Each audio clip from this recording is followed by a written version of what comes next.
أيها الذين آمنوا كتب عليكم الصيام كما كتب على الذين من قبلكم لعلكم تتقون۔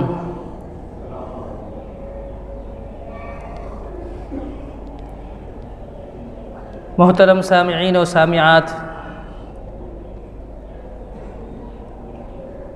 اللہ تبارک و تعالی کا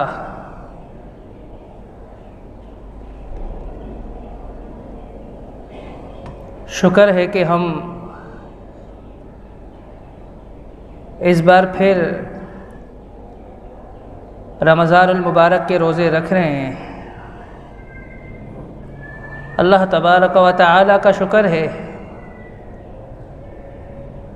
ہمیں اس بار بھی رمضان دیکھنا نصیب ہوا۔ اللہ تبارک و تعالی کا شکر ہے کہ اس بار بھی ہمیں نیکیوں کا یہ سیزن نصیب ہوا۔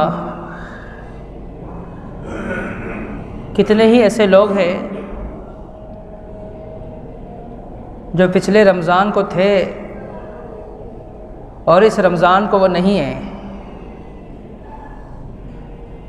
اللہ رب العالمین نے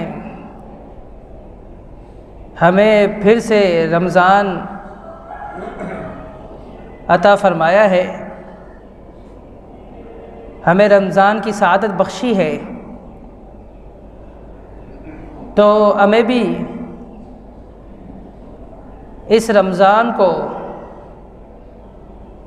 ضائع نہیں کرنا چاہیے۔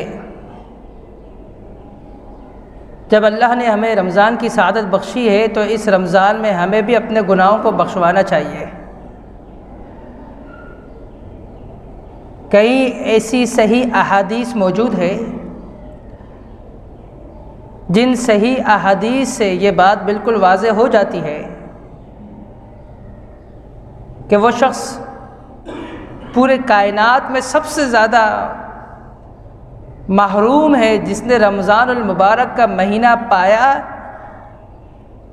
لیکن اسے ضائع کر دیا۔ صحیح ابن حبان کی روایت ہے،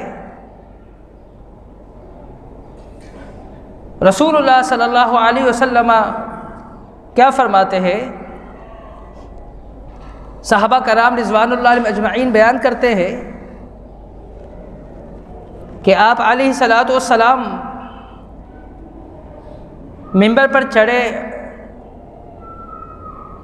اور آپ نے 3 مرتبہ آمین آمین آمین کہا۔ صحابہ کرام نے وجہ پوچھی تو آپ نے وجہ بتائی، اور آپ نے کیا وجہ بتائی؟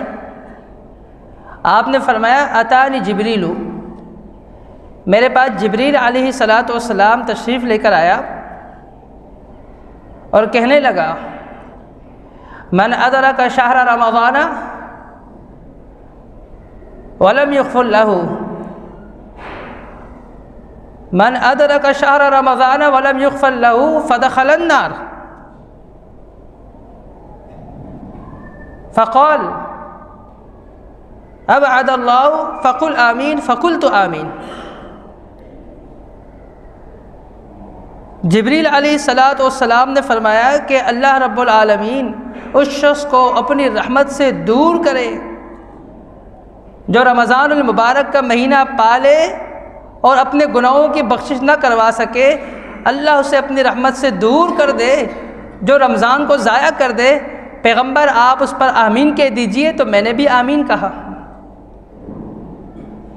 فرمایا کہ جبریل علیہ الصلاۃ والسلام نے فرمایا من ادرک ابویہ او احدہما، فرمایا کہ وہ شخص جو اپنے والدین کو یا ان میں سے کسی ایک کو بڑھاپے میں پالے اور پھر بھی وہ ان کی خدمت کر کے جنت میں داخل نہ ہو سکے، فدخل النار، اور جہنم میں داخل ہو جائے۔ فقل آمین، آپ آمین کہہ دیجئے، فقل تو آمین، تو میں نے بھی آمین کہہ دی۔ فرمایا کہ من ذکرت عندہ فلم یصلی علیک ابعد اللہ فقل آمین فقلت آمین.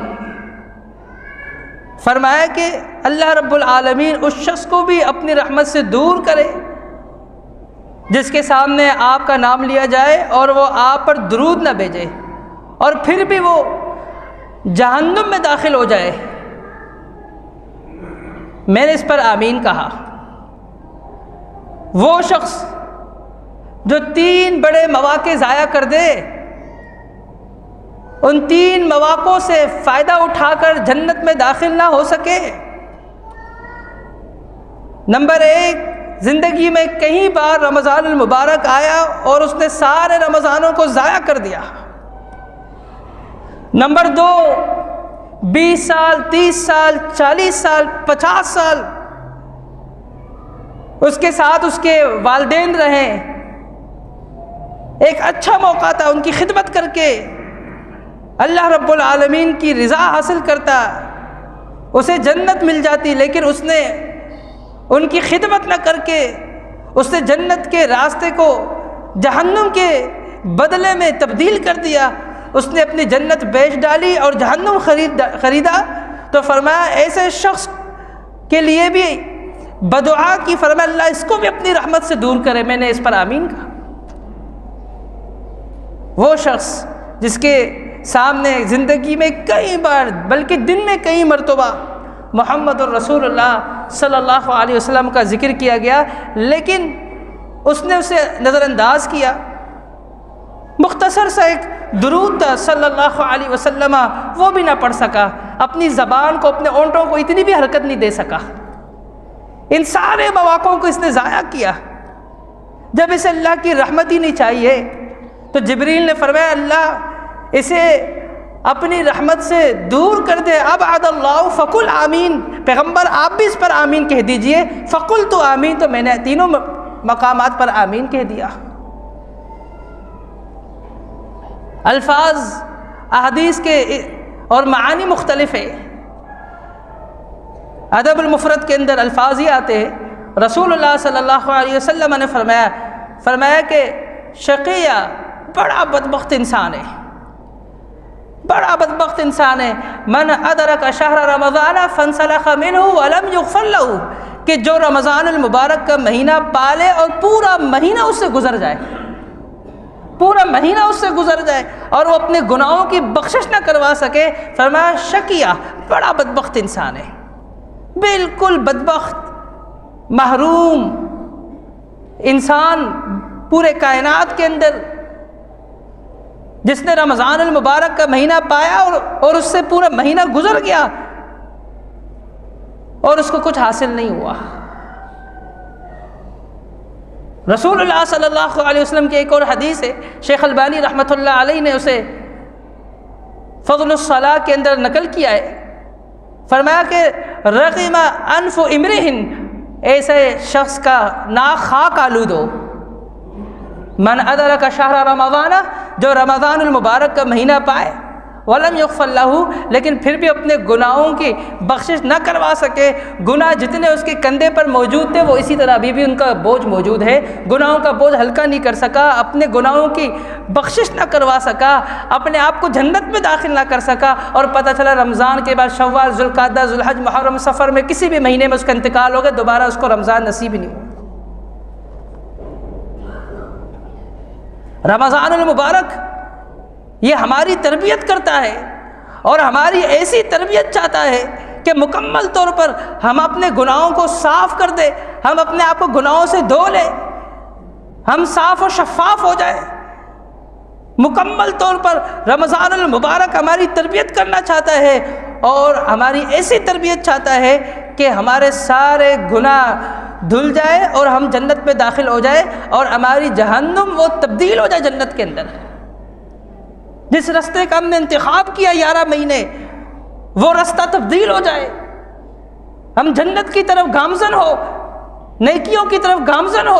یہی وجہ ہے رسول اللہ صلی اللہ علیہ وسلم نے رمضان المبارک کے مقاصد بتائے، اللہ رب العالمین نے اس کا مقصد بتایا. فرمایا لعلکم تتقون، تاکہ تم متقی بن جاؤ. تاکہ تم پرہیزگار بن جاؤ۔ یہ رمضان المبارک کا مقصد ہے، یہ مقصد نہیں ہے۔ سنن ابن ماجہ، سنن نسائی کے اندر روایت موجود ہے، رسول اللہ صلی اللہ علیہ وسلم نے فرمایا رب صائم لیس من صیامہ، فرمایا کہ کتنے ہی ایسے روزے دار ہیں ان کے روزوں میں سے ان کو کچھ نہیں ملتا الا الجوع، سوائے بھوک کے، سوائے بھوک کے۔ فرمایا کہ رب قیام، اور کتنے ہی ایسے لوگ ہیں جو قیام کرنے والے ہیں، لیس من قیامہ الا السحر، فرمایا کہ ان کے قیام میں سے ان کو کچھ بھی نہیں ملتا، کچھ بھی نہیں ملتا ان کو، صرف یہ ملتا ہے کہ رات کو قیام کیا، ٹائم نکل گیا، اب سحری کا ٹائم قریب ہوا ہے بس، اور کچھ بھی نہیں ملتا ان کو۔ اور یہی وجہ ہے فرمایا وَمَن لَّمْ يَدَعْ قَوْلَ الزُّورِ وَالْعَمَلَ بِهِ فَلَيْسَ لِلَّهِ حَاجَةٌ فِي أَن يَدَعَ طَعَامَهُ وَشَرَابَهُ،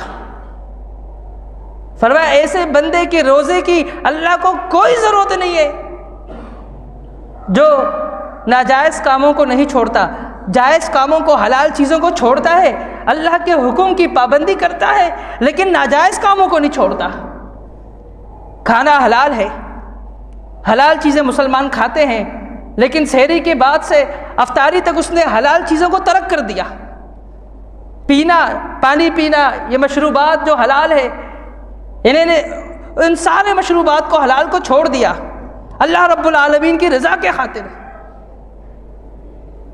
ازدواجی زندگی اور تعلقات کو قائم کرنا میاں بیوی کے درمیان جائز ہے، لیکن اس نے اللہ رب العالمین کی رضا کے خاطر اس نے اس کی بات مانی، اطاعت کی اور چھوڑ دیا، جائز کاموں کو اس نے ترک کر دیا۔ لیکن جو ناجائز تھے روٹین کے اندر پورا سال، وہ تو جاری رہے، وہ ان کو ترک ہی نہیں کر سکا۔ جائز کاموں کو، حلال چیزوں کو چھوڑ دیا، لیکن جو ناجائز کام تھے وہ جس طرح معمول کے مطابق تھے وہ اسی طرح ابھی بھی جاری اور ساری ہے، حتیٰ کہ یہاں تک روزے کی حالت میں بھی غیبت جاری ہے، روزے کی حالت میں بھی جھوٹ بول رہا ہے، روزے کی حالت میں بھی فراڈ کر رہا ہے، روزے کی حالت میں بھی دھوکہ دے رہا ہے، روزے کی حالت میں بھی گالیاں بک رہا ہے، روزے کی حالت میں بھی لوگوں کو کاروبار کے اندر نقصان پہنچا رہا ہے، روزے کی حالت میں بھی سود کھا رہا ہے، روزے کی حالت میں بھی وہ مسلمانوں کی مدد کرنے کے لیے وہ کھڑا نہیں ہے، وہ اسرائیلی مصنوعات کا بائیکاٹ کرنے کے لیے وہ تیار نہیں ہے۔ فرمایا وَمَن لَّمْ يَدَعْ قَوْلَ الزُّورِ وَالْعَمَلَ بِهِ فَلَيْسَ لِلَّهِ حَاجَةٌ فِي أَن يَدَعَ طَعَامَهُ وَشَرَابَهُ، اللہ کو کوئی ضرورت نہیں ہے کہ اس نے اپنے آپ کو صبح سے لے کے سحری کے بعد سے افطار تک بھوکا پیاسا رکھا، اللہ کو اس کی کوئی ضرورت نہیں۔